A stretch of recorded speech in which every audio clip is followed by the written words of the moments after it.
தோழர்களுக்கு அல்லாஹ் பக்குவப்படுத்துகிறான். நீங்கள் ஒரு வேலை செய்ய போகிறீங்க, அந்த வேலைக்கு இதெல்லாம் உங்களுக்கு நான் சோதனையை கொடுப்பேன், ஆனாலும் நீங்கள் பொறுமையாக இருங்க. இது அன்னைக்கு அவங்களுக்கு சொல்லியிருக்கான் அப்படின்னா இது நிச்சயமாக நமக்கும் பொருந்தும். ஏன்னா இன்றைக்கி உள்ள காலகட்டத்தில் பெருமாதிரியான பயங்களை நம்ம சூழ்ந்திருக்கோம். ஏகப்பட்ட பயங்கள், ஏகப்பட்ட அந்த அச்சங்கள் நமக்கு இருக்குது.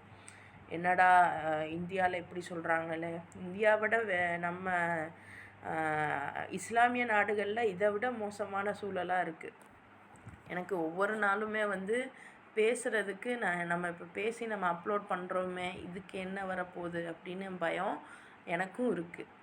ஸோ அதனால் ரொம்ப நானும் சிந்திச்சு பேசுகிற மாதிரி தான் இருக்குது. பட் ஸ்டில் அல்லாஹ் சொல்கிறான், கொஞ்சம் சிறிதளவு அச்சத்தாலும் சிறிதளவு பசியாலும் உடைமைகள்